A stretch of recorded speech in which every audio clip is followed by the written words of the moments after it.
everyone, and welcome back to my YouTube channel. My name is Pauline, the Analyst. Have you ever asked yourself questions like, how many customers do we have? How many orders were placed yesterday? How many products are in each category? So if your question starts with how many, the answer is the SQL COUNT function.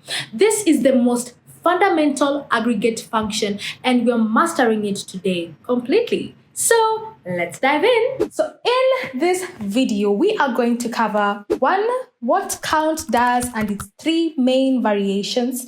2, the crucial difference between count asterisk, count column, and count distinct. 3, a step-by-step setup with a sample customer orders database. 4, how to count records within groups using group by. And finally, real-world examples from user analytics and reporting. So on to our next segment, I want us to understand what count is. So count is the SQL equivalent of raising your hand and asking for a show of hands. It's all about tallying things. Number 1, its job is to return the number of rows that match a criteria. 2, but what it counts depends on how you ask. You can count 1, every single row, that is the count asterisk. 2, only rows where a specific column has a non-null value, that is the count and column name column. 3, only the unique values in a column, that is the count distinct column name. So understanding this distinction is the key to using count correctly. On to our next segment, I want us to set up our orders database. So let's create a customer orders table, and I want us to notice that I've included some null values on purpose to demonstrate a key point later. So for 1, we have to create table, and our table name, I want it to be called the customer orders. Open your bracket, and then we want to insert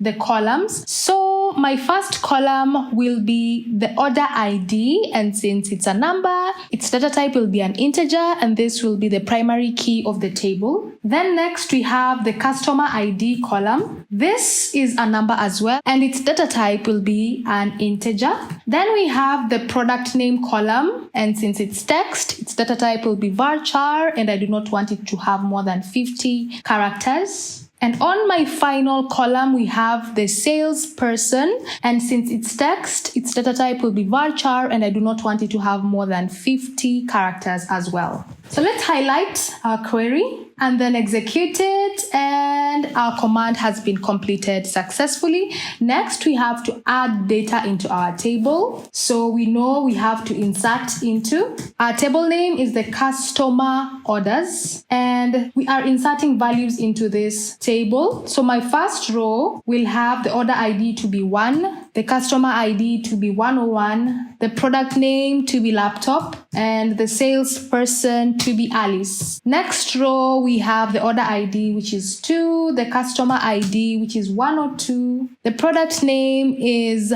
Mouse, the salesperson is Bob. Next row, we have the order ID, which is 3, the customer ID is 101, the product name is the keyboard, and the salesperson is Alice. Next row, we have the order ID, which is 4. The customer ID is 103. The product name is Monitor, and the salesperson is Null. Next row, we have the order ID, which is 5. The customer ID, which is 102. The product name is Headphones, and the salesperson is Bob. Then for my final row, we have the order ID, which is 6. The customer ID, which is 104. The product name is Null. Then finally, our salesperson is Alice. So let's close our bracket, highlight it, and then execute it, and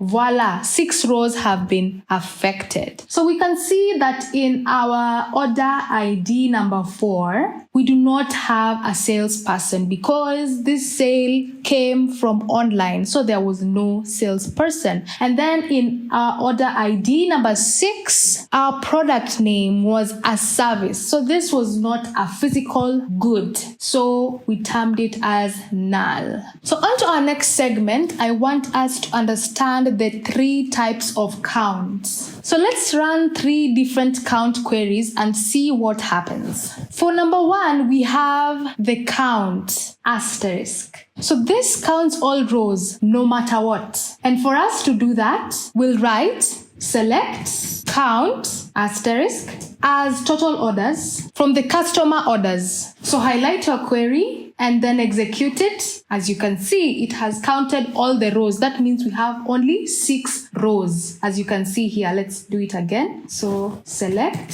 from customer orders. Just as you can see from my table, execute it. We have 6 rows. Then next, I want us to understand the count column. This counts null values in a specific column. So let's count orders with a known salesperson. So that will be select count. And since we want a salesperson, as we can see from my screen, we'll be using the salesperson column as orders with salesperson from the customer orders table. So highlight your query and execute it, and voila. So orders with salesperson is only 5, okay? Then next count is the count distinct column. And I want us to understand that this counts unique null values. So how many unique customers have placed orders? And for us to do that, we'll use the select count distinct, and we are looking at how many unique customers have placed orders. That means we'll be looking at count distinct customer ID column as the unique customers. All this is from the customer orders table. So highlight your query and then execute it, and voila, we see that we have 4 unique customers. So this is the most important concept in this video. The count asterisk gives you 6 total orders, but count salesperson gives 5 because 1 value is null. The count distinct gives 4 because 101 and 102, that is the customer ID, appear multiple times. We just wanted the unique customers. So on to our next segment, I want us to see how the count function works with group by. So this is where count becomes a superpower. Let's use group by to break down our counts. So number 1, how many orders did each salesperson make?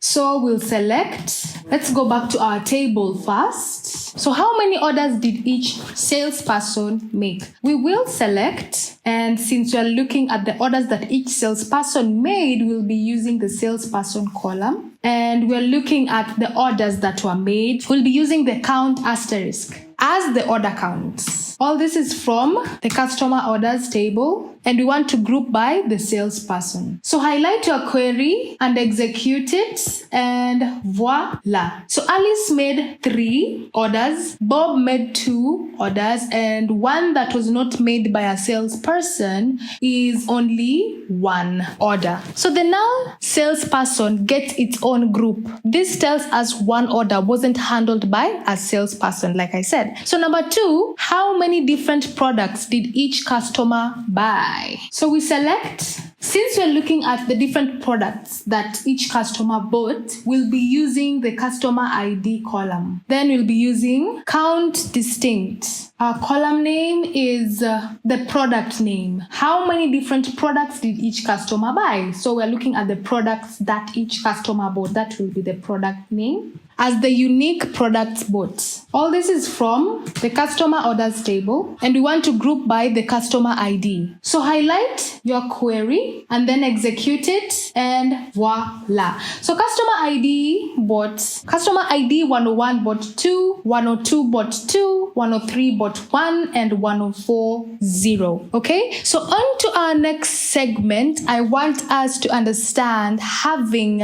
with count function. How does having function work with the count function? So now let's filter our groups based on the count. The sales manager says, only show me sales people with more than 1 order. And for that, we'll have select We're looking at the salespeople with more than one order. Let's go back to our table. So we're looking at salespeople with more than one order. That means we'll be working with the salesperson column, and we want to count as the order count. So all of them, count asterisk as the order count. From the customer orders table, we group by the salesperson having the count asterisk greater than 1. So highlight your query and then execute it. And voila, we had 2 salespersons here. So my first salesperson was Alice, who sold 3 orders. And my second salesperson was Bob, who only made 2 orders. So our next segment, I want us to learn how we can apply this in real world use cases. Like, where can count work in all of this? Number 1, user analytics. You can count daily active users. 2, content management. Count the number of posts per user. 3, quality control. Count the number of errors per day. And finally, e-commerce. Count items in a shopping cart. It is without a doubt the most used aggregate function. So on our next segment, I want us to understand the common pitfall and the big misconception about the count function. So the count column does not count all rows. It only counts rows where that column is not null. So this is the most common source of bugs. So if you want the total number of rows, always use count asterisk. It's standard, it's clear, and it's optimized in every SQL database. Using count primary key is also safe since primary keys can't be null, but count asterisk is more intuitive. Remember, count asterisk equals total rows, count column, rows where column is not null. And then count 1, this is where also total rows, the number 1 is just a placeholder. Very simple. And that's the count function, your fundamental tool for quantifying your data. So if this video helped, don't forget to smash the like button and subscribe to the channel for more future videos. If you have any questions or suggestions for future tutorials, drop it in the comment section below. So until next time, happy coding!